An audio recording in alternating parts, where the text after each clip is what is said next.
तो अभी हम लोग इंपॉर्टेंट टॉपिक पढ़ेंगे फिजियोलॉजी का। ये सेकेंड चैप्टर हम लोग देखेंगे आज फिजियोलॉजी का।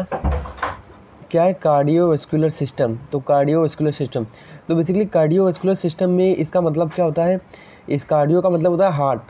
तो हार्ट, इसमें हार्ट रहेगा और प्लस क्या आएगा वैस्कुलर, मतलब आर्टरी वेन्स, आर्टरी और वेन्स ये सब आएंगी। तो इसको इसी के लिए हम लोग इसको बोलते हैं कार्डियोवैस्कुलर सिस्टम, मतलब हार्ट भी इन्वॉल्व है plus vessels, artery, when and capillary ये सब भी इन्वॉल्व है इसमें।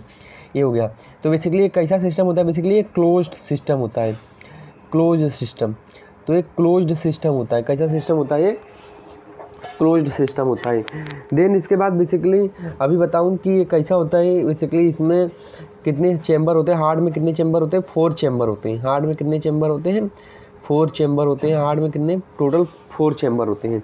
और ये बेसिकली होता कहाँ पे है, ये हार्ट अपना अगर CVS का अगर बताऊँ, सॉरी सबसे पहले हार्ट का लोकेशन, मतलब कार्डियोवैस्कुलर सिस्टम में हार्ट का लोकेशन, तो ये कहाँ होता है बेसिकली, दो लंग्स होते हैं, 2 लंग्स के बीच में एक स्पेस होता है, उसको हम लोग बोलते हैं मीडिया स्टेनम। तो उसको हम लोग बोलते हैं मीडिया स्टेनम। तो मीडिया स्टेनम के बीच में एक जो मीडिया स्टेनम स्पेस है, इसी को स्पेस बोलते हैं। जो 2 लंग के बीच में होता है उसको हम लोग क्या बोलते हैं, उसको हम लोग बोलते हैं उसी में क्या होता है, हार्ट होता है, अपना हार्ट होता है।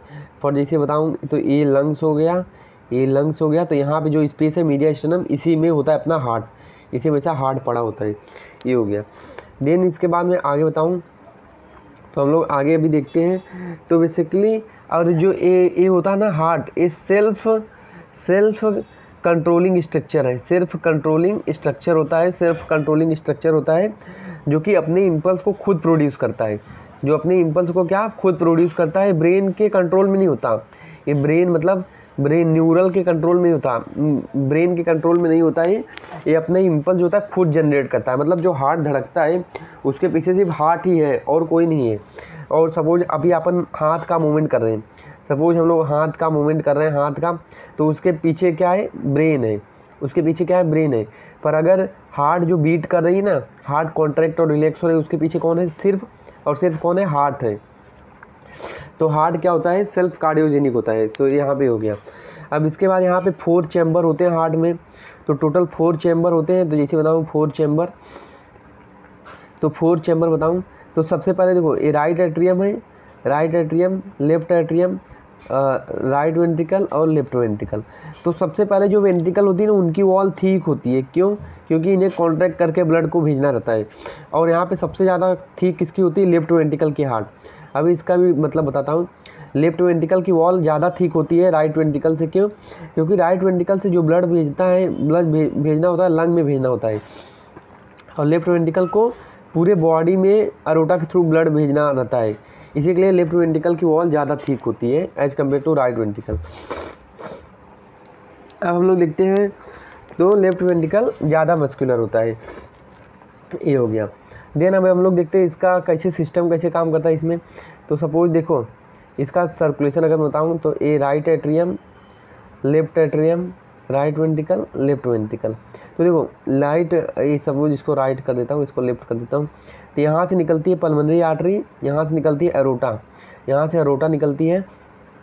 और यहाँ पे ये बेसिकली ये यहाँ पे जाती सप्लाई देने, ये यहाँ पे, तो ये यहाँ पे गई सप्लाई देने लेफ्ट एट्रियम, ये लेफ्ट एट्रियम हो गया। तो ये बेसिकली क्या हो गया, सॉरी ये क्या बता रहा हूँ, ये हो गया अपना क्या, ये अपना ये अपना क्या है अपना,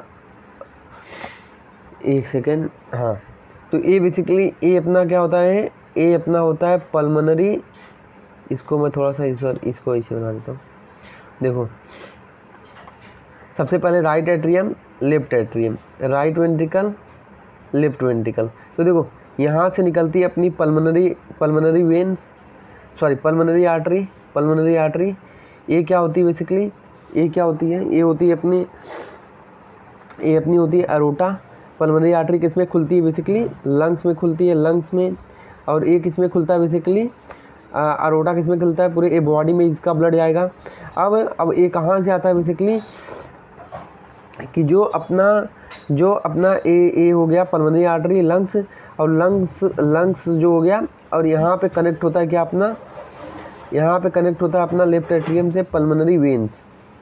पल्मोनरी वेन्स मतलब क्या, बहुत ही सिंपल है यार। मतलब क्या कि राइट एट्रियम से ब्लड कहाँ पे आएगा, राइट वेंट्रिकल में, राइट वेंट्रिकल से हो जाएगा पल्मोनरी आर्टरी में, पल्मोनरी आर्टरी से जाएगा लंग में। अब लंग इसको क्या की, ऑक्सीजनेट की। अब ऑक्सीजनेट वाला ब्लड कहाँ पे जाएगा, ए वाला, ए इसको ब्लू से बना रहा हूँ पर रेड होता है ऑक्सीजनेट वाला ब्लड। ये जाएगा लेफ्ट एट्रियम में, लेफ्ट एट्रियम से ब्लड जाएगा लेफ्ट वेंट्रिकल में। लेफ्ट वेंट्रिकल में अरोटा क्या करेगा, कॉन्टेक्ट करेगा, सॉरी लेफ्ट वेंट्रिकल कॉन्टेक्ट करेगा और क्या करेगा, ब्लड कहाँ पे जाएगा, रोटा में, और पूरे बॉडी में चले जाएगा। तो ये पाथवे है, तो होप समझ गया होगा। देन इसके बाद हम लोग आगे देखते हैं। और याद रखना जो लेफ्ट एट्रियम होता है थोड़ा सा बैक साइड रहता है, जो मैंने यहाँ पे दिखा नहीं है। लेफ्ट एट्रियम कहाँ पे रहता है, थोड़ा सा बैक साइड रहता है। ये हो गया। अब उसके बाद मैं आगे बता रहा हूँ कि जो हार्ट की ब्लड सप्लाई मेनली कौन होती है, कोरोनरी आर्टरी। कोरोनरी आर्टरी जो होती है हार्ट की मेन ब्लड सप्लाई होती है। इसके दो पार्ट होते हैं, यहाँ पे दो पार्ट इसके होते हैं। एक left circumflex artery, left circumflex artery, left circumflex artery. दूसरा होता है anterior descending artery, anterior descending artery. तो ये दो ब्रांचेस बहुत इंपॉर्टेंट है याद करने के लिए। एक तो होता है लेफ्ट सर्कमफ्लेक्स आर्टरी और एक होता है एंटीरियर डिसेंडिंग आर्टरी। तो बेसिकली जो हार्ट अटैक आता है ना, यहाँ पे यही इसी वेसल में ज़्यादा प्लेग बनता है, लेफ्ट सर्कमफ्लेक्स आर्टरी में, और दूसरे पे एंटीरियर डिसेंडिंग आर्टरी में। तो यहाँ पे प्लेग बन जाता है जिसे एंजाइना या फिर एमआई होते हैं। ये हो गया। अब इसके बाद इसे एक हार्ट का और मैं स्ट्रक्चर ड्रॉ करूँ जो कि जिसे रियल थोड़ा सा दिखे। तो देखो ये अपना राइट एट्रियम, ये हो गया अपना लेफ्ट वेंट्रिकल, ये हो गया राइट वेंट्रिकल। और लेफ्ट एट्रियम क्यों नहीं दिखेगा, क्योंकि लेफ्ट एट्रियम पीछे की तरफ होता है। और उसके बाद यहाँ से अपनी निकलती है पल्मोनरी ट्रंक, पल्मोनरी ट्रंक हो गई। और पल्मोनरी ट्रंक बेसिकली दो पार्ट में डिवाइड हो गई। ये अपना लंग्स हो गया और ये भी अपना क्या हो गया, लंग्स हो गया। तो ये लंग्स नीचे तक रहेगा, ये लंग्स हो गया, ये हो गया। और उसके बाद लेफ्ट वेंट्रिकल से निकलती है अपना अरोटा जो कि पूरे बॉडी में जाती है इसे। तो ऐसा स्ट्रक्चर होता है इसे। अब हम लोग आगे देखते हैं थोड़ा सा। अब हम लोग देखते हैं हार्ट वॉल। तो अभी यार सिंपल है हार्ट वॉल। तो हार्ट वॉल में हम लोग क्या देखते हैं, हार्ट वॉल। तो हार्ट वॉल में हम लोग क्या देखते हैं, इसमें हम लोग इसमें देखते हैं, देखो सबसे पहले हार्ट वॉल की हम लोग बात करें तो यहाँ पे वॉल का मतलब क्या होता है, वॉल मतलब क्या होता है, जो ब्लड फ्लो को प्रिवेंट करता है, back flow of the blood को प्रिवेंट करता है। बैक फ्लो ऑफ ब्लड को क्या करता है, प्रिवेंट करता है। मतलब क्या, सपोज ये पाइप है और यहाँ से पानी आ गया तो पानी दोबारा यहाँ नहीं जाएगा ऐसा करके। मतलब यहाँ पे वॉल होगी, जैसे ही पानी आएगा उसके बाद एक क्लोज हो जाएगी वॉल, तो उधर पीछे की तरफ नहीं आएगा। तो यहाँ पे वॉल होती है। तो ये वॉल को हम लोग देखते हैं। तो बेसिकली 4 वॉल हम लोग को पढ़ना है, 4 वॉल हम लोग देखते हैं। तो हम लोग को 4 वॉल मेनली देखना है। तो देखो एक ये वॉल हो गई, एक कौन सी वॉल है, ट्राइकस्पिड वॉल। ये कौन सा है, बाइकस्पिड वॉल, या फिर इसी को मिट्रल वॉल भी बोलते हैं। तो देखो ट्राइकस्पिड वॉल किसके बीच में है, राइट एट्रियम राइट वेंट्रिकल, और बाइकस्पिड वॉल लेफ्ट एट्रियम और लेफ्ट वेंट्रिकल के बीच में है। और यहाँ से निकलता है अपना क्या, पल्मोनरी आर्टरी। तो यहाँ पे एक वेन होता है जिसको हम लोग क्या बोलते हैं, पल्मोनरी वॉल, या फिर इसी को सेमिनार वॉल। और लेफ्ट वेंट्रिकल से निकलता है अरोटा, और वहाँ पे भी वॉल होता है, इसको हम लोग क्या बोलते हैं, एरोटिक वॉल। ये भी सेमिनार वॉल का ही टाइप है। और यहाँ पे राइट एट्रियम में क्यों ब्लड नहीं होता, क्योंकि यहाँ पे भी तो ब्लड आता है ना, सुपीरियर इंफीरियर वेना कवा से यहाँ पे ब्लड आता है। अब देखो यहाँ पे वॉल क्यों नहीं होता, क्योंकि यहाँ का प्रेशर उतना नहीं होता, तो इसलिए यहाँ पे वॉल नहीं होता। मतलब क्या, अगर एक कांटेक्ट करेगा तो ब्लड यहाँ पे नहीं आएगा, सीधे यहाँ पे जाएगा। क्यों, क्योंकि राइट एट्रियम का प्रेशर उतना नहीं होता। तो ये चीज़ें, ये वाला चीज़ इंपॉर्टेंट है, ये वाला चीज़ इंपॉर्टेंट है। और इसी में अगर इसका कुछ बताऊँ, अगर ये वाला इसका, तो अभी हम लोग इसमें देखेंगे आगे कि मरमर वगैरह। तो यहाँ पे फिजियोलॉजी में तो हम लोग मरमर उतना नहीं देखेंगे, तो मेडिसिन में हम लोग इसको देख लेंगे मरमर वगैरह। तो ये हो गया। उसके बाद मैं बताऊं कि जैसे जो अभी मैं इसके एरिया की बात कर दूं, तो सबसे पहले जो एरोटिक एरिया होता है ना, मतलब जो एरोटिक वॉल होता है सेकेंड इंटरकोस्टल स्पेस में। सेकेंड इंटरकोस्टल स्पेस होता है जस्ट लैटरल टू स्टर्नम। कहाँ होता है, right side. Pulmonary wall, pulmonary area मतलब पल्मोनरी रिगर्जिटेशन या फिर पल्मोनरी स्टेनोसिस अगर पढ़ना हो तो सुनना हो तो कहाँ पे मिलेगा उसके मरमर, तो कहाँ पे मिलेंगे अपने को, पल्मोनरी एरिया में। एक यहाँ पे होगा second intercostal space left side just lateral to sternum. उसके बाद ट्राइकस्पिड एरिया, एक कहाँ होता है fourth intercostal space just lateral to sternum. उसके बाद मिट्रल एरिया, एक कहाँ होता है फिफ्थ इंटरकोस्टल स्पेस, और कहाँ होता है मिड क्लेविकुलर लाइन। तो ये 4 एटलीस्ट याद रखने का रहता है। देखो ये हो गया। अब उसके बाद हार्ट के लेयर, तो हार्ट के यार बहुत ही आसान है। हार्ट के 3 लेयर होते हैं, कौन कौन से? सबसे पहले पेरिकार्डियम, मायोकार्डियम जो कि मसल लेयर है, तीसरा है एंडोकार्डियम। तो 3 लेयर है, पेरिकार्डियम, मायोकार्डियम एंड एंडोकार्डियम। और यहाँ पे और यहाँ पे जो सबसे मेन यहाँ पे एक यहाँ पे मेम्ब्रेन होता है जिसको कवर करता है, उसको बोलते हैं पेरिकार्डियम मेम्ब्रेन, जिसमें फ्लूइड होता है। वो क्या होता है? पेरिकार्डियल फ्लूइड, जो कि शॉक एब्जॉर्बर होता है। ये हो गया, ये हम लोग ने देख लिया। तो ये पेरिकार्डियम 2 लेयर होता है, parietal pericardium, parietal layer of pericardium, visceral layer of pericardium. मतलब समझ रहे हो ना? मतलब कैसा, अगर मैं हार्ट को बनाऊँ तो सबसे पहले ये हो गया, ये हो गया, ये हो गया। तो सबसे पहले पेरिकार्डियम, मायोकार्डियम, एंडोकार्डियम। उसके बाद ये हो गया एंडोकार्डियम, सॉरी ये क्या, हाँ ये हार्ट की लेयर है पेरिकार्डियम। और यहाँ पे सबसे बाहर जो स्ट्रक्चर रहेंगे उसको हम लोग क्या बोलेंगे? पेरिकार्डियल मेम्ब्रेन या फिर पेरिकार्डियल लेयर। जो पैराइटल ये विसरल लेयर हो गई, और इसके बाहर होगा इसकी पैराइटल लेयर। तो ये याद रखने का। अब हम लोग आगे देखते हैं, तो हाँ अब बात करते हैं थोड़ा सा, अब हम लोग थोड़ा सा बात करते हैं अपन हम लोग बात करेंगे हार्ट की साउंड की। तो देखो हार्ट में जो साउंड होता है बेसिकली 2 साउंड प्रोड्यूस होते हैं मेनली, S1 साउंड और S2 sound. S1 sound basically क्या होता है? एक कब होता है? Due to closure of tricuspid and bicuspid wall, जिसको हम लोग बोलते हैं एट्रियोवेंट्रिकुलर वॉल भी बोलते हैं, इसको। और जो S2 होता है क्यों प्रोड्यूस होता है? Due to closure of semilunar wall, मतलब पल्मोनरी वॉल और एरोटिक वॉल। ये हो गया। और एक थर्ड 2 साउंड और होते हैं,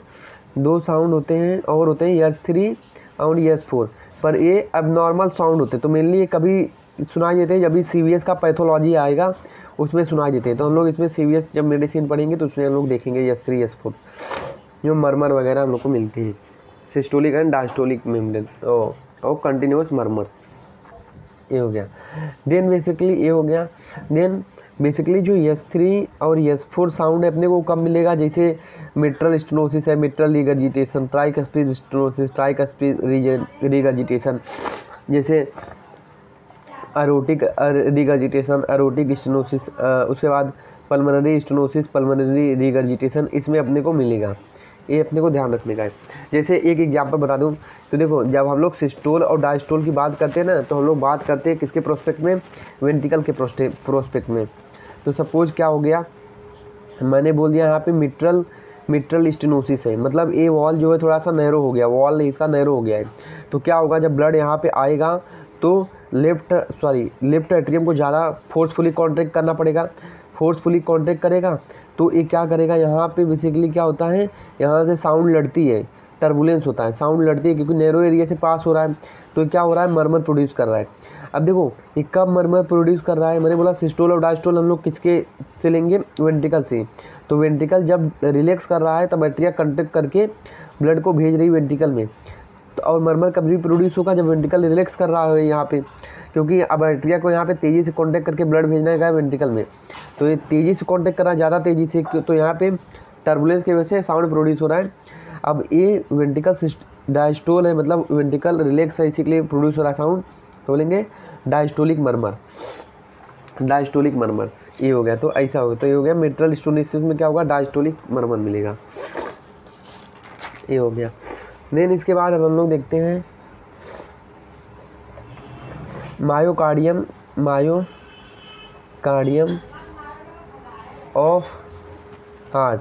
तो बेसिकली किससे बनी होती है? मायोसाइट से बनी होती है। अभी बताऊं कैसा, कि जो अपने हार्ट अभी हम लोग वॉलेंट्री जो होती है, कुछ वॉलेंट्री मसल्स होते हैं जो अपने कंट्रोल में होते हैं। वो कैसा होता है, स्ट्रेटेड होते हैं। स्ट्रेटेड मतलब क्या, ये यहाँ पे मसल है न्यूक्लियस है, तो यहाँ पे इसे लाइन में ऐसा फाइबर अरेंज होंगे, तो इसको बोलते हैं स्ट्रेटिएटेड। ये जो फाइबर स्ट्रेटिएटेड। नॉन वॉलेंट्री मसल में क्या होता है, स्ट्रिएशन न्यूक्लियस होता है, साइटोप्लाज्म भी होता है और इसमें भी साइटोप्लाज्म होता है, पर यहाँ पे स्ट्रेटिएटेड मतलब फाइबर नहीं होते यहाँ पे, तो ये नॉन स्ट्रेटिएटेड फाइबर, नॉन स्ट्रेटिएटेड है। अब देखो तो देखो सबसे, और मिक्स्ड मतलब क्या होता है, मिक्स्ड मतलब उसमें दोनों रहेगा। तो देखो तो बेसिकली क्या होता है, वॉलेंट्री मतलब क्या होता है, जो अपनी कंट्रोल में है और स्ट्रेटिएटेड होता है वो। नॉन वॉलेंट्री मतलब नॉन स्ट्रेटिएटेड होता है, अपने कंट्रोल में नहीं होता। और मिक्स मतलब जो कार्डियक मसल होता है बेसिकली वो मिक्स होता है। जैसे वॉलेंट्री मसल में बता दूं, जैसे कौन हो गया अपने स्केलेटन मसल। इनवॉलेंट्री मसल में बता दूं जैसे स्मूथ मसल, इंटेस्टाइन की मसल वगैरह। पर देखो जो कार्डियक मसल है वो बेसिकली मिक्स है, मतलब वॉलेंट्री भी है इनवॉलेंट्री भी है। क्यों? क्योंकि बनावट के आधार पे तो वॉलेंट्री है, बनावट के आधार पे वॉलेंट्री है क्योंकि स्ट्रेटिएटेड होता है ये, पर फंक्शन के आधार पे कैसा होता है, इनवॉलेंट्री होता है। तो ये याद रखने का, क्योंकि अपनी इम्पल्स से खुद जनरेट करता है, क्योंकि ब्रेन उस पर कंट्रोल नहीं करता है। ये सब ये हम लोग ने देख लिया पूरा।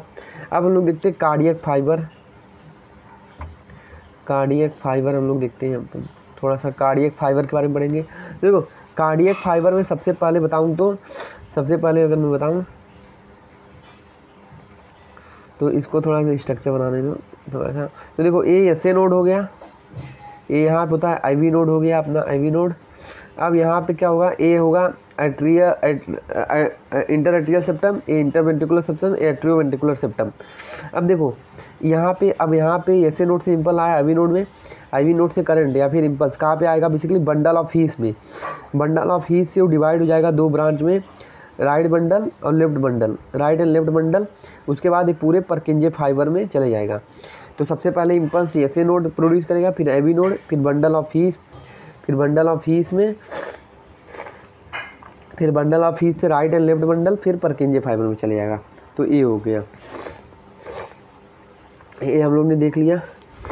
अब हम लोग ये वाला हम लोग ने देख लिया। उसके बाद क्या होता है बेसिकली कि ये तो इम्पल्स जान, ये बेसिकली अभी एक और बताऊं तो सपोज क्या होता है कि ये एक बार अगर सपोज एट्रिया कांटेक्ट करता है तो क्या होता है, इम्पल्स यहाँ पे आता है, बेसिकली इम्पल्स यहाँ पे आएगा। पर बेसिकली क्या होता है कि जब तक ये एट्रिया का कांटेक्ट ना हो जाए ना, उस तब तक वेंट्रिकल कांटेक्ट नहीं कर सकता। मतलब एट्रिया और वेंट्रिकल कभी भी एक साथ कांटेक्ट नहीं कर सकते, ये बात लिख के ले लो। एट्रिया और वेंट्रिकल कभी भी एक साथ कांटेक्ट नहीं कर सकते। इसके लिए क्या होता है, यहाँ पे एक इंसुलेटर लगा रहता है। इसके यहाँ पे एक सेप्टम जो होता है, ये इंटर वेंट्रिकुलर एट्रियोवेंट्रिकुलर सेप्टम में एक सेप्टम लगाता है, इंसुलेटेड फाइबर सीट लगा रहता है, इंसुलेटेड सीट रहता है, जो कि जब यहाँ पे अगर करंट आ जाएगा तो दोबारा यहाँ पे नहीं जाएगा, यहाँ पे करंट आ जाएगा तो दोबारा यहाँ पे नहीं जाएगा। तो यही तो इसका इंपॉर्टेंट है कि अगर करंट एक बार एक चैम्बर से दूसरे चैम्बर में आ गया तो वो पहले वाले चैम्बर में नहीं जाएगा। क्यों? क्योंकि यहाँ पे इंसुलेटेड सीट रहती है। अब हम लोग देखते हैं कि यहाँ पे हम लोग मायोसाइड थोड़ा देखते हैं। तो देखो मायोसाइड में हम लोग सबसे पहले स्ट्रक्चर को देखते हैं। तो देखो सबसे पहले यहाँ पे अपने यहाँ पे साइटोप्लाज्म वगैरह होंगे, साइटोप्लाज्म होंगे। तो यहाँ पे हम लोग साइटोप्लाज्म देखेंगे, साइटोप्लाज्म। और यहाँ पे एक स्ट्रक्चर होता है जो कि दो मायोसाइट्स को बेसिकली डिवाइड कर दे रहा है, बेसिकली गैप जंक्शन। इसी को हम लोग क्या बोलते हैं, इंटर कलेक्टेड डिस्क बोलते हैं, इंटर कलेक्टेड डिस्क बोलते हैं। इंटर कलेक्टेड डिस्क मतलब क्या, एक ही घर में सपोज एक दरवाज़ा है और दो कमरे हैं, तो वो दरवाज़ा इंटर कलेक्टेड डिस्क है। मतलब मायोसाइट को एक दूसरे कनेक्ट किया, तो बेसिकली कंडक्टिंग का काम करता है। मतलब अगर इसमें इम्पल्स आया तो दूसरे वो मसल में जाएगा, दूसरे मायोसाइट में जाएगा, एक मायोसाइट से जाएगा फिर दूसरे मायोसाइट में जाएगा। तो ये कंडक्टिंग इम्पल्स काम करता है। और ये हो गया ये बेसिकली, तो ये हो गया। उसके बाद बेसिकली क्या होता है, तो ये हो गया, ये हो गया। देन इसके बाद यहाँ पे स्ट्रक्चर्ड अपीयरेंस होता है। तो यहाँ पे मैंने बता दिया स्ट्रक्चर्ड अपीयरेंस होता है, और यहाँ पे कुछ साइटोप्लाज्म वगैरह होते हैं, और यहीं पे मायोफाइब्रिल्स होता है। बहुत सारे मायोफाइब्रिल मिलकर मायोसाइट बनाते हैं। और यहाँ पे यही होता है बेसिकली फिजियोलॉजिकल सिंसिटम। फिजियोलॉजिकल सिंसिटम का मतलब क्या हो गया बेसिकली कि इट फॉलो कंडक्टिंग इम्पल्स या फिर गैप जंक्शन। तो ये हो गया बेसिकली। तो यहाँ पे अपने दो फिजियोलॉजिकल सिंसिटम होते हैं। सपोज कैसे हो गया, एक एट्रियम का होगा, एक वेंट्रिकल का होगा। मतलब क्या कि जब एट्रियम कांटेक्ट करेगा तो ये यहाँ पे करंट आ गया, अब यहाँ पे इंसुलेटेड सीट है तो दोबारा यहाँ पे नहीं जाएगा। तो ये हो गया। और यहीं पे बेसिकली किसकी वजह से हो रहा है, बेसिकली कंडक्टिंग इम्पल्स होती है जो, और कंडक्टिंग इम्पल्स कौन सी होती है, इंटरकलेक्टेड डिस्क। तो यही होता है एट्रियल सिस्टम और वेंट्रिकल सिस्टम। तो यहाँ पे करंट पास होता है ऐसा। ये हो गया, ये हो गया। तो मतलब एट्रिया का, एट्रियल सिस्टम में एट्रिया, दोनों एट्रियल के बीच में कंडक्शन है, मतलब दोनों, ये देखो एक एट्रिया एक एट्रिया, तो ये हो फिजियोलॉजिकल सिस्टम, मतलब एट्रिया से एट्रिया में जाएगा कंडक्शन। वेंट्रिकल, वेंट्रिकल इससे इससे जाएगा, पर एट्रियो और वेंट्रिकल इसके बीच में क्या है, इंसुलेटेड शीथ है, ये याद रखने का। इसके बीच में इंसुलेटेड शीथ है, इसके बीच में कंडक्टिंग इम्पल्स नहीं है। ये हो गया, इसके बीच में फिजियोलॉजिकल सिस्टम नहीं है। तो एट्रियल दो ही सिस्टम है, एट्रिया और वेंट्रिकुलर। तो ये हम लोग ने देख लिया। अभी हम लोग आगे देखते हैं। तो अभी हम लोग आगे देख रहे हैं थोड़ा सा। तो देखो अब हम लोग एंडोकार्डियम की बात यहाँ पे अगर हम लोग करें थोड़ा सा, तो ऐसे नोड तो मैंने बता दिया, अपना जो इम्पल्स खुद ही जनरेट करता है, ये हो गया। तो ये सब मैंने इसके बारे में बता दिया। पेस मेकर क्या होता है, ऐसे नोड होता है जो अपने इम्पल्स खुद ही बनाता है, तो अपने को सब पता है। एंडोकार्डियम के बारे में हम लोग को पता है कैसा होता है, ये बेसिकली स्मूथ होता है। एंडोकार्डियम बेसिकली कैसा होता है, बेसिकली स्मूथ होता है। और जो हार्ट की वॉल होती है ना, एंडोकार्डियम से ही बनी होती है। जो हार्ट वाला ट्राइकस्पिड वॉल, बाइकस्पिड वॉल किससे बनी होती है, ये एंडोकार्डियम से ही बनी होती है। ये हो गया। और जो एसए नोड और आईवी नोड होता है वो कहाँ पे होता है, बेसिकली मायोसाइड, मायोकार्डियम में होता है। ये अपने को ध्यान रखने का है। ये हो गया।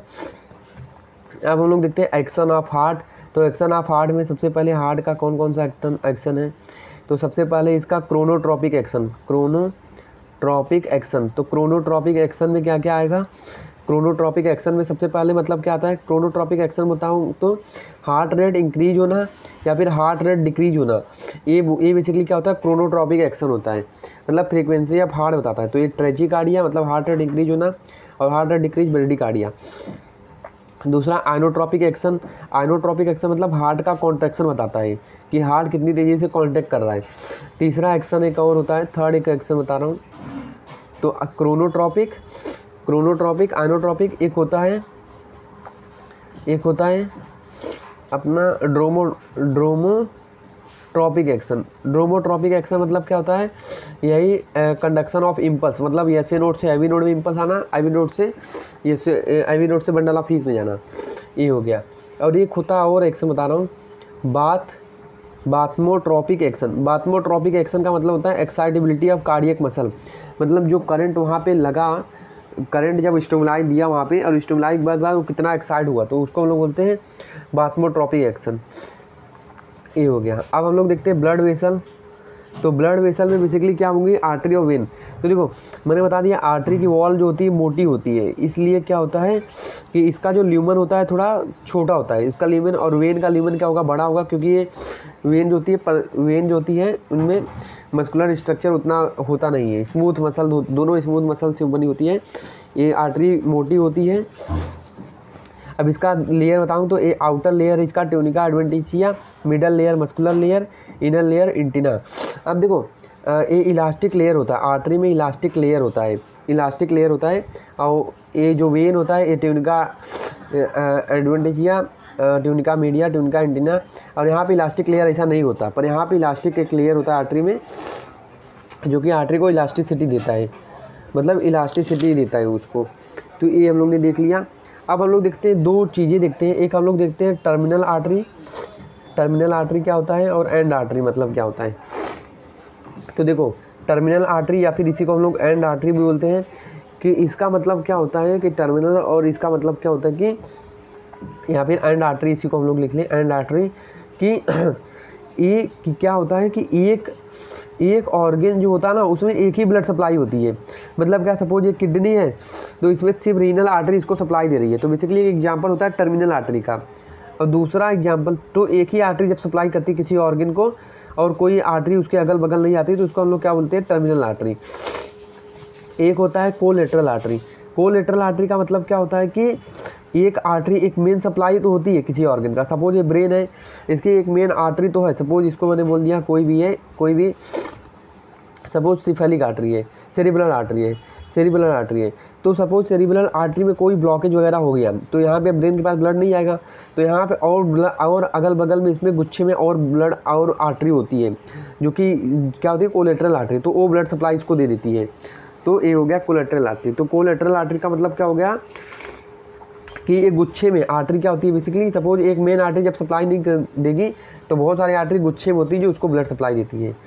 अब हम लोग आगे देखते हैं, अब हम लोग एक बार देखते हैं रेजिस्टेंस वेसल क्या होता है। रेजिस्टेंस वेसल का मतलब क्या होता है कि एक होता है रेजिस्टेंस वेसल और एक होता है रेजिस्टेंस वेसल। तो सबसे पहले रेजिस्टेंस मतलब क्या होता है कि ये हो गया।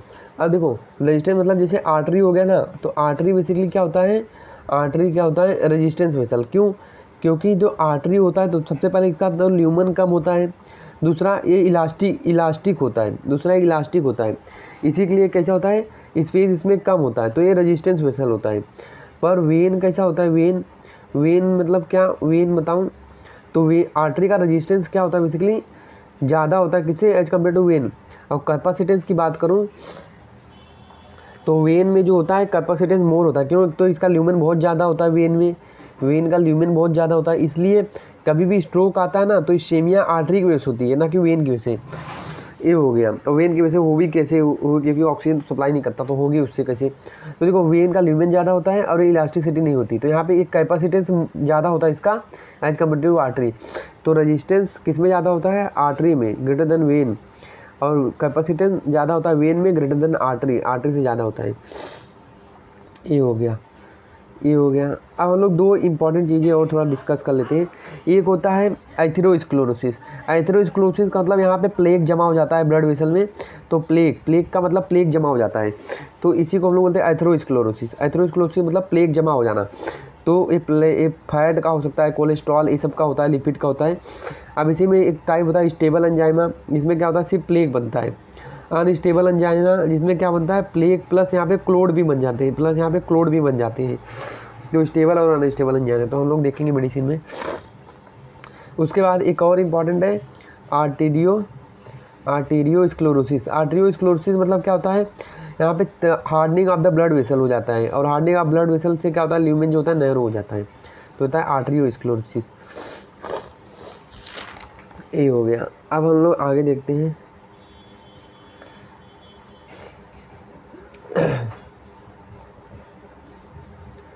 देखो अभी बेसिकली बताऊँ प्रॉपर्टी ऑफ कार्डियक मसल में प्रॉपर्टी क्या होता है। सबसे पहले एक्साइटेबिलिटी, कॉन्ट्रैक्टिलिटी और रिदमिसिटी और कंडक्टिविटी। तो सबका इंपॉर्टेंट बताऊँ, एक्साइटेबिलिटी का मतलब क्या हुआ कि स्टिमुलाई देने पे वो कितना जो होता है रिस्पॉन्स किया, उसको हम लोग बोलते हैं एक्साइटेबिलिटी। कॉन्ट्रैक्टिलिटी का मतलब अभी जब क्या होगा, जब ये हार्ट कॉन्ट्रैक्ट करेगा तो टिश्यू का लेंथ क्या हो जाएगा, छोटा हो जाएगा, तो उसको हम लोग बोलते हैं कॉन्ट्रैक्टिलिटी। रिदमिसिटी का मतलब होता है रिपीट सेम पैटर्न, मतलब रात दिन वो अपना करते रहता है वो। और कंडक्टिविटी का मतलब क्या होता है, इम्पल्स एक जगह से दूसरी जगह पे जाना, impulse thrown from one area to other area. ये हो गया। अब स्टिमुलस जो हम लोग बोल रहे हैं स्टिमुलस के बारे में, जैसे ये एक्साइटेबल होगा तो थर्मल, केमिकल, मैकेनिकल कुछ भी हो सकता है ये हो गया। देन इसके बाद हम लोग अब आगे देखते हैं थोड़ा सा, अब हम लोग आगे देखते हैं। तो कॉन्ट्रैक्टिलिटी हम लोग देख लिया। तो सपोज क्या होता है कि अभी हम लोग इसमें देते हैं कि जो एसए नोड होता है, एसए नोड वो बेसिकली इसका कितना रिदमिसिटी होता है, तो 70 to 80 पर मिनट इसका रिदमिसिटी होता है एसए नोड का। आईवी नोड का कितना होता है 40 to 60 पर मिनट। आर्ट्रियल मसल का कितना होता है, आर्ट्रियल मसल का होता है 40 to 60 पर मिनट। और वेंट्रिकल मसल का कितना होता है 20 to 40 पर मसल। मतलब क्या, रिदमिसिटी मतलब इतना पर मिनट। तो basically SA node 70 to 80 impulse produce कर सकता है पर मिनट, और जितनी इम्पल्स प्रोड्यूस करेगा उतनी बार हार्ट क्या करेगा, कॉन्टैक्ट करेगा। तो इसी के लिए हार्ट भी अपना 70 to 80 टाइम बीट करता है, क्योंकि इतनी टाइम में इम्पल्स प्रोड्यूस करता है। ये हो गया, ये हम लोग ने देख लिया। तो अभी इम्पल्स बेसिकली क्या होगा, और सपोज क्या हो जाए कि सपोज अगर ये मेरा सपोज ये क्या है, ये सपोज क्या है, एस ए नोड से एवी नोड से राइट लेफ्ट बंडल, फिर बंडल ऑफ हीस, फिर परकिंजे फाइबर। अब सपोज क्या हुआ है, अगर एस ए नोड खराब हो गया तो इम्पल्स तो यहाँ पे एज ए पेस मेकर काम करेगा एवी नोड, पर जिसमें क्या होगा, हार्ट जो होगा कम काम करेगा इम्पल्स, क्योंकि ये 40 to 60 इम्पल्स ही देता है, तो इसमें बीपी और हार्ट रेट क्या हो जाएंगे, कम हो जाएंगे। तो ये इसका इम्पॉर्टेंट है। ये हो गया। तो अब हम लोग ने देख लिया, अब हम लोग ने इसको देख लिया। अब देखो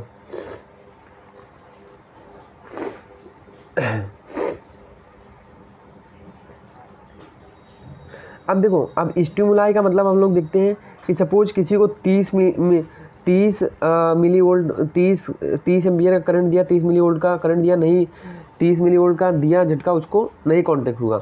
और मैंने एक बार 40 मिली वोल्ट का यहाँ पे क्या दिया, स्टिमुलाई दे दिया, तो कॉन्टैक्ट हो गया। तो यही इसका क्या हो गया, बेसिकली थ्रेशोल्ड स्टिमुलाई, मतलब मिनिमम कितने वोल्ट पे वो क्या कर रहा है, कॉन्टैक्ट हो रहा है, मतलब कितना उसको लग रहा है करंट, ऐसा। देन उसके बाद सपोज क्या हुआ, किसी को मैंने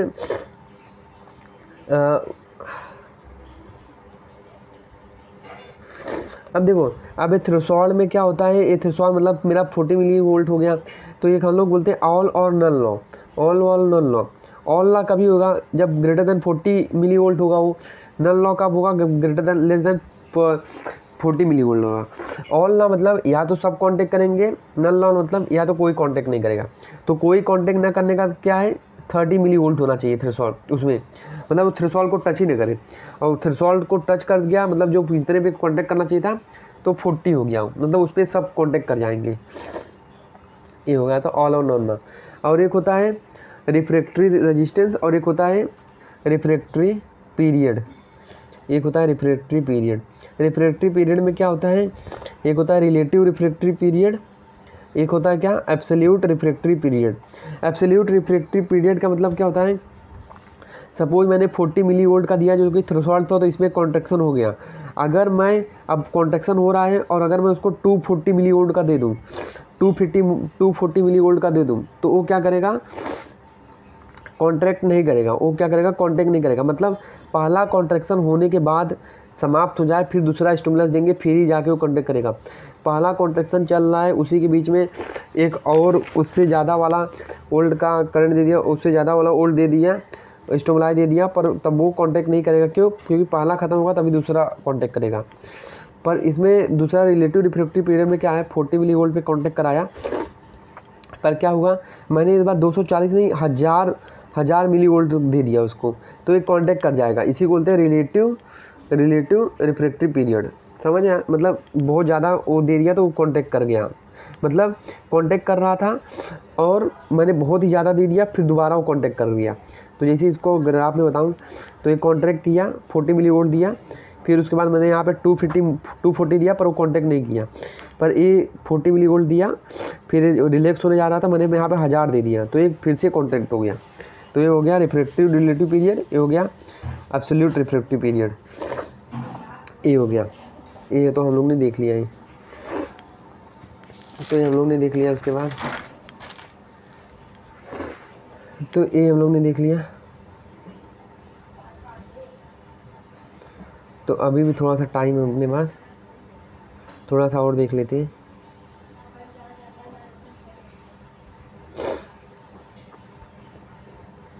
तो देखो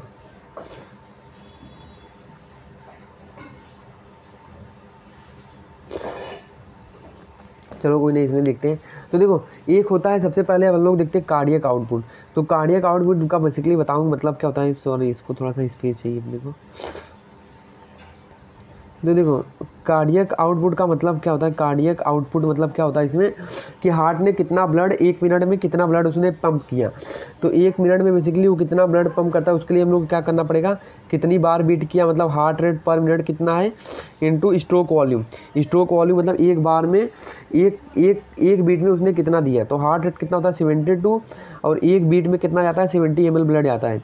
तो बेसिकली कितना हो गया कितना हो गया है ये कुछ 4900 ml, मतलब कुछ 5 लीटर हो गया। मतलब क्या कि कार्डियक आउटपुट अगर हम लोग को निकालना है तो पर मिनट में कितना दिया और 1 मिनट में देखो 1 पर मिनट मतलब क्या, हार्ट कितनी बार कांटेक्ट करता है टोटल 60 मिनट में 72 बार, और एक बार में कितना ब्लड जाता है 70 ml। तो उसको हम लोग ने क्या किया, मल्टीप्लाई कर दिया, तो कितना आ गया 5 लीटर, मतलब 1 मिनट में 5 लीटर ब्लड वो कांटेक्ट करता है हार्ट। ये हो गया। मतलब अगर बताऊँ तो इसको मैं थोड़ा सा बताऊँ तो सबसे पहले अगर ब्लड अरोटा से ब्लड अपना ब्लड आया, लेफ्ट एट्रियम से पूरा ब्लड है यहाँ पे आ चुका है, अब इसको कांटेक्ट करके अरोटा में डालने का, बॉडी में डालने का है। तो 2 चीज़ें होती हैं, एक एंड डायस्टोलिक वॉल्यूम, एक एंड सिस्टोलिक वॉल्यूम और एक स्ट्रोक वॉल्यूम। तो एंड डायस्टोलिक वॉल्यूम का मतलब क्या होता है, एंड डायस्टोलिक वॉल्यूम का मतलब क्या होता है कि एंड डायस्टोलिक वॉल्यूम का मतलब क्या होता है कि अभी वेंट्रिकल क्या कर रहा है, रिलैक्स कर रहा है, अभी वेंट्रिकल क्या कर रहा है, रिलैक्स कर रहा है। तो उस टाइम सपोज उसके बाद नॉर्मली 120 ml ब्लड आता है, 120 ml ब्लड आता है। एंड सिस्टोलिक वॉल्यूम का मतलब जब वेंट्रिकल ने क्या किया, लेफ्ट वेंट्रिकल ने कांटेक्ट करके ब्लड कहाँ पे भेज दिया, बॉडी में भेज दिया, तो 120 ml में से कुछ 50 ml बच जाता है, तो इसी को बोलते हैं एंड सिस्टोलिक वॉल्यूम। मतलब कॉन्ट्रैक्शन के बाद कितना ml बचा। अब जो 70 ml निकल गया, तो 70 ml जो उसने भेजा है वो है, तो क्या होता है बेसिकली स्ट्रोक वॉल्यूम। तो स्ट्रोक वॉल्यूम होता है ये हो गया। तो बेसिकली एंड सिस्टोलिक वॉल्यूम का, एंड डायस्टोलिक वॉल्यूम मतलब कितना ब्लड लेफ्ट वेंट्रिकल में एक बारी में आया, तो वो कितना है 120 ml। और एंड सिस्टोलिक वॉल्यूम का मतलब कांटेक्ट करने के बाद कितना बचा 50 ml जो लेफ्ट हो गया। और स्ट्रोक वॉल्यूम का मतलब कितना हो गया, यही 70 ml। अब एक बार में 70 और 72 बार धड़कता है, तो ऐड कर दो कितना होगा, 5 लीटर हो गया, 5 लीटर कांटेक्ट करके भेजता है वो, ये हो गया। एक होता है इजेक्शन फ्रिक्शन, तो एक होता है इजेक्शन फ्रिक्शन। तो सपोज मैंने बता दूँ लेफ्ट वेंट्रिकल इजेक्शन फ्रिक्शन, तो बेसिकली इसी का मतलब क्या होता है, टोटल कितना ml ब्लड था, 120 ml ब्लड था एक बारी में, कितना उसने दिया 70 ml दिया, इंटू 100 से मल्टीप्लाई कर दो, 120 ml में से कितना निकाला, स्ट्रोक वॉल्यूम कितना निकाला उसने 70 ml। तो इसका इजेक्शन फ्रिक्शन क्यों आ जाएगा 50.3%।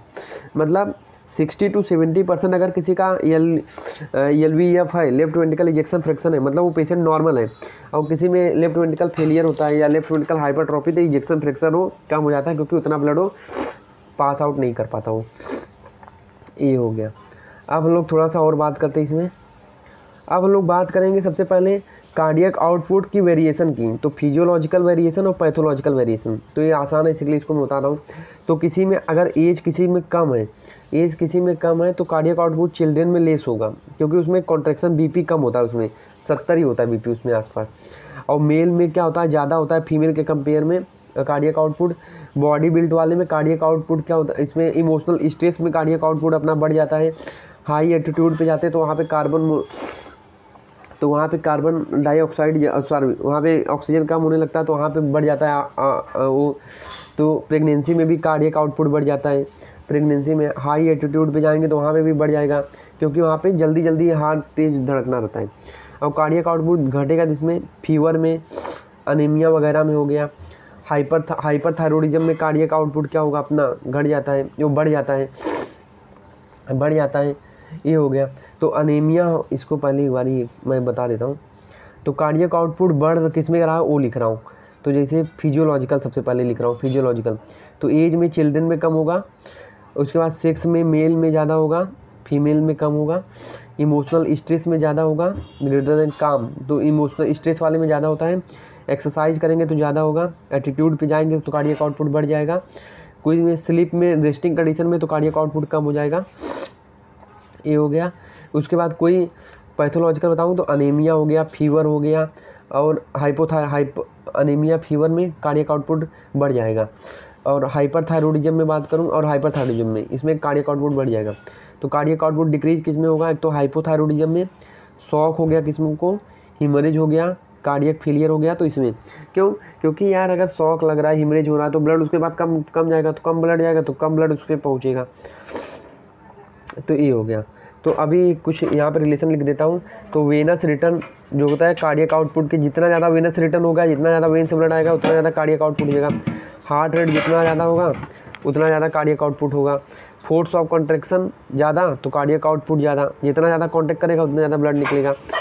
और उसके बाद रेजिस्टेंस, अगर पेरीफेरल रेजिस्टेंस ज़्यादा होगा तो क्या होगा, पेरीफेरल रेजिस्टेंस ज़्यादा होगा तो उसको प्रेशर क्या लगाना पड़ेगा, तो पेरीफेरल रेजिस्टेंस ज़्यादा होगा, पेरीफेरल रेजिस्टेंस ये बेसिकली क्या बताऊँ, पेरीफेरल रेजिस्टेंस क्या होता है, अगर ज़्यादा होगा तो कार्डियक आउटपुट कम होगा। कार्डियक आउटपुट कम होगा क्यों, क्योंकि यहाँ पे नैरोइंग रहती है, रेजिस्टेंस रहता है, तो यहाँ पे हार्ट को कम ब्लड पहुँचा पाएगा, तो कार्डियक आउटपुट वहाँ पे कम रहेगा। तो peripheral resistance inversely proportional to cardiac output, तो ये हो गया, ये हो गया।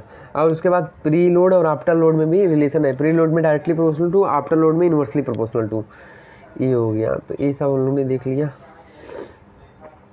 अब देखो, अब हम लोग देखते हैं टैचिकार्डिया और ब्रेडिकार्डिया। तो देखो हार्ट रेट नॉर्मली 60 से 100 नॉर्मल होता है, तो लेस देन 60 को करते हैं ब्रेडिकार्डिया, तो किस में मिलेगा, तो ये बेसिकली ब्रेडिकार्डिया, और ग्रेटर देन 100 को होगा टैचिकार्डिया होगा। तो देखो हार्ट रेट किस में basically, heart rate greater than 100, तो यहाँ पे फिजियोलॉजिकल लेते हैं और पैथोलॉजिकल में जैसे फीवर हो गया, हाइपोक्सिया हो गया, एनीमिया हो गया, हाइपरथायरॉयडिज्म हो गया, इसमें बढ़ जाएगा हार्ट रेट। एक्सरसाइज, फिजियोलॉजिकल में एक्सरसाइज हो गया, प्रेगनेंसी हो गया, इमोशनल स्ट्रेस हो गया, हाई एटीट्यूड, इसमें क्या होगा, फिजियोलॉजिकल है ये। और ब्रेडिकार्डिया मतलब लेस देन 60, तो ब्रेडिकार्डिया में सबसे पहले फिजियोलॉजिकल और पैथोलॉजिकल। तो पैथोलॉजिकल में अपने हाइपोथायरॉयडिज्म और हाइपोथर्मिया, वहाँ पे हाइपरथर्मिया था। और यहाँ पे स्लीप हो गया, और एथलीट्स, रनर, तो रनर का भी नॉर्मली जो रनर होते हैं, एथलीट्स होते हैं, उनका जो होता है कम होता है हार्ट रेट उनका। ये हो गया, ये हम लोग ने देख लिया, ये पूरा हम लोग ने देख लिया इसमें।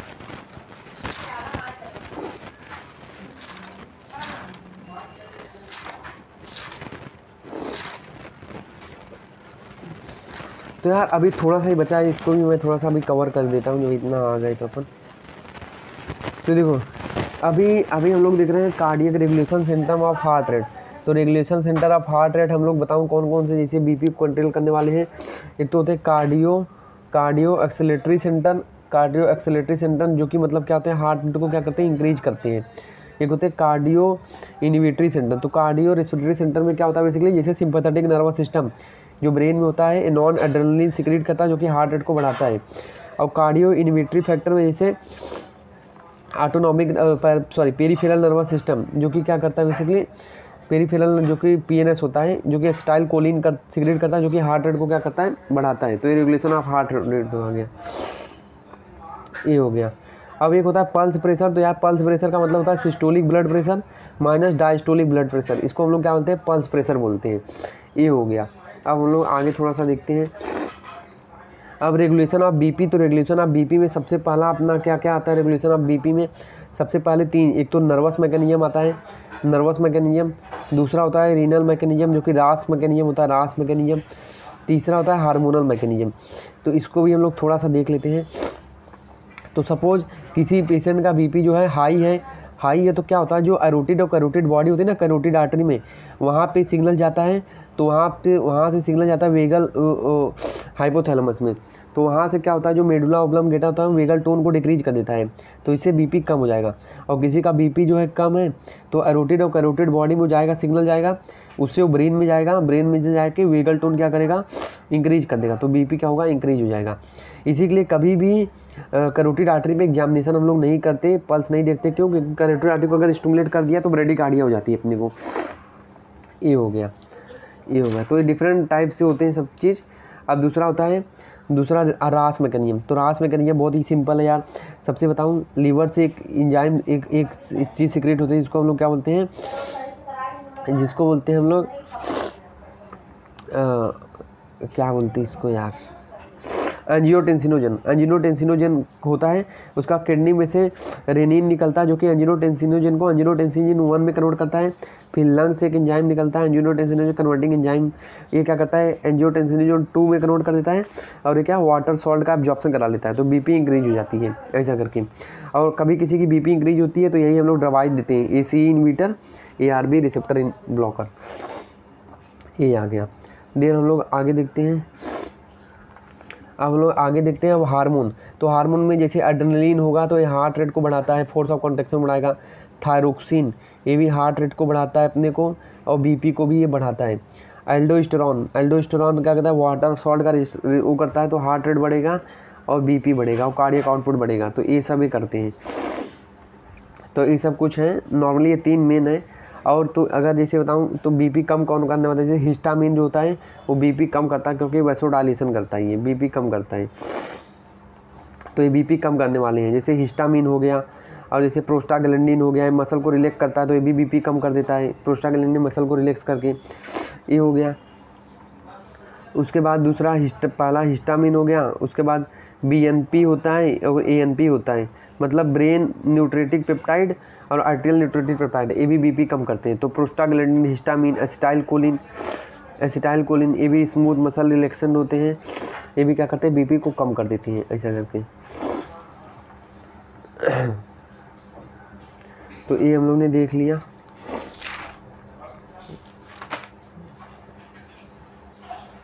अब हम लोग हाइपोटेंशन कब बोलेंगे। हाइपरटेंशन देखो कब बोलते हैं यार, जब बीपी ग्रेटर देन 140/90 हो जाए, इसको बोलते हैं हाइपरटेंशन। हाइपोटेंशन कब बोलेंगे, जब बीपी 90/60 हो जाए, तो इसको हम लोग क्या बोलते हैं, हाइपोटेंशन। तो ये याद रखना। हाइपरटेंशन में स्टेजेज हैं, तो सब मैं अभी नहीं बता रहा हूँ, बस इतना याद रखना। ये हो गया।